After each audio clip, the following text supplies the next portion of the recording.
Yeah, good morning, students. As you all know that we were doing our first chapter of geography, and the name of that is the Earth in the solar system. And in the previous videos, we have already discussed about celestial bodies, Earth, planets, stars that we have already discussed. Now, our next topic is the Moon. Our Earth has only one satellite, that is the Moon. Its diameter is only one quarter that of the Earth. So we are talking about the Moon's diameter. Diameter is one quarter of the Earth. So it is, but obvious it is smaller in size as compared to Earth. It appears so big because it is nearer to our planet that than other celestial bodies. It is about 3,84,400 kilometers away from us. So that is the actual distance from the Earth. Okay, so the Moon is 3,84,400 kilometers away from Earth. So that you have to keep in your mind. Now you can compare the distance of the Earth from the Sun and that from the Moon. The Moon moves around the Earth in about 27 days. Okay, so actually it is a natural satellite of Earth. So because of that, it revolves around Earth. So it takes 27 days to move around Earth. In It takes exactly the same time to complete one spin. So here the meaning of spin means on its own axis it takes the same time. Okay, so in 27 days it takes a revolution, okay, around the Earth, as well as on the other hand it moves exactly, or it spins on its own axis in 27 days. Entire spin we are talking about. So as a result, what happens, only one side of Moon is visible to us. So in your exercise this question is there, that why only the one side of Moon is always visible as on the Earth. So from by seeing from Earth, we are always able to see its one side. So that is the actual answer of that, because in both the terms, in revolution as well as in rotation on its own axis, it takes 27 days. Okay, so because of that, only the one side of the Moon is visible to us. Okay, the Moon does not have condition favorable for life. So that is very important thing, that once we were talking about the Earth, the entire life sustaining conditions are present on Earth. So on the contrary, iske opposite, on the opposite, what is happening there, or what kind of conditions are there, those are not favorable for life. It has neither water nor air. It has mountains, plains, and depressions on its surface. These cast shadows on the Moon's surface.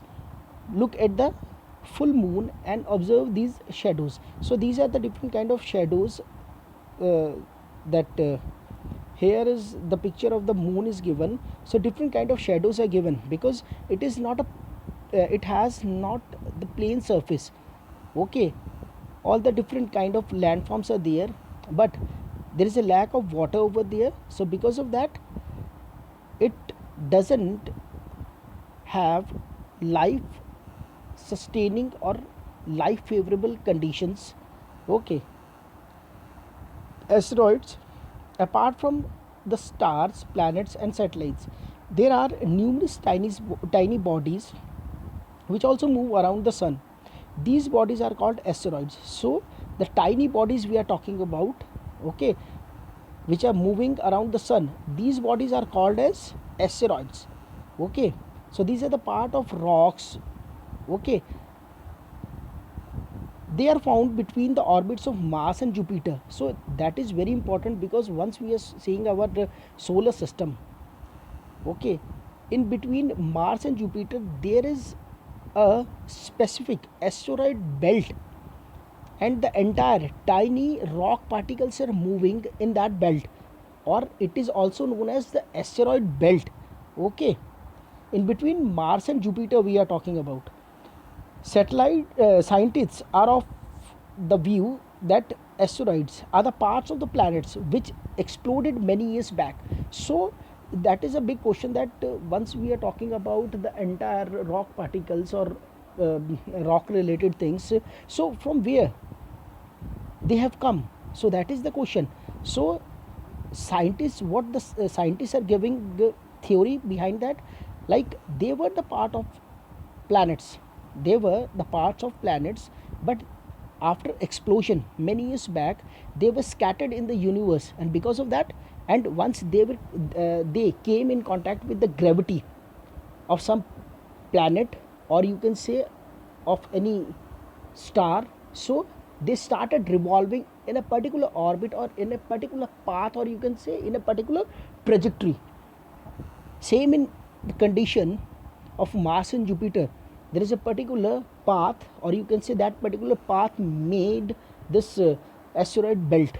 Okay, now the next one is meteoroid. The small pieces of rock which move around the sun are called meteoroids. So here specifically we are talking about meteoroids.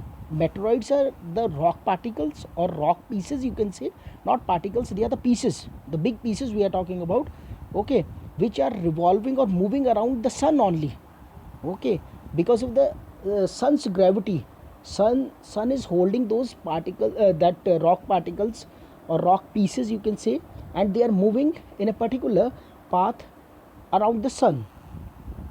Sometimes these meteoroids come near the earth and tends to drop upon it. During this process, due to friction with the air, they get heated up and burn. It causes a flash of light. Sometimes a meteor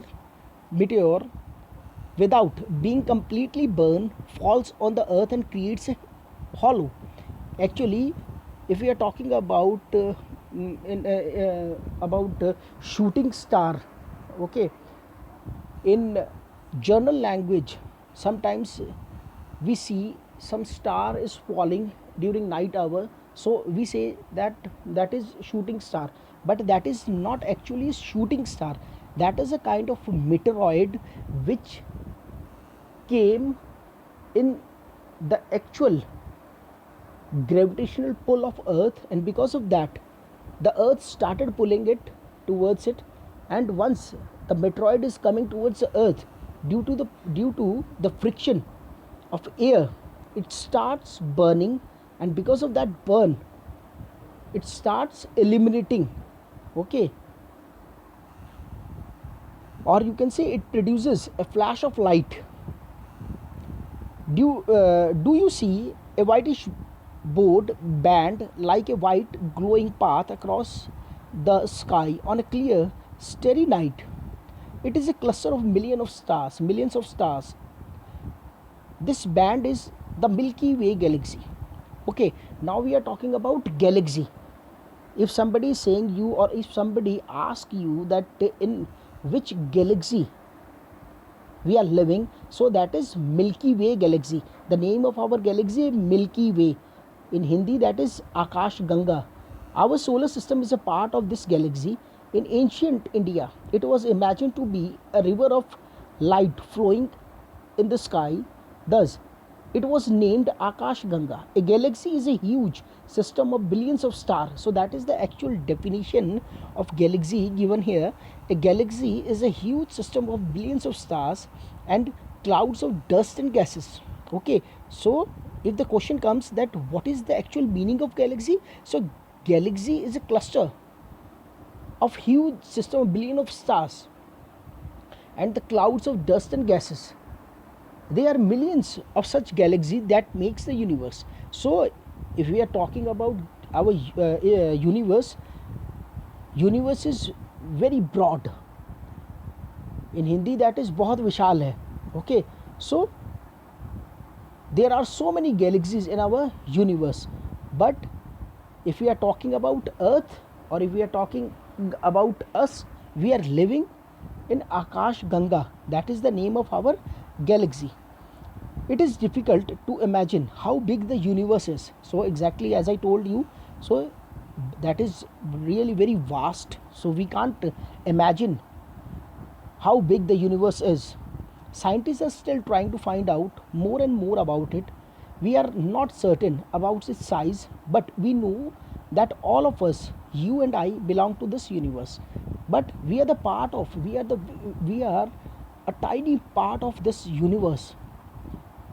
And the name of our galaxy is Akash Ganga. So that is all for today, and your chapter is over. And the entire exercise I will give you as a homework, and all the questions you have to attempt in your fair copy. So thank you.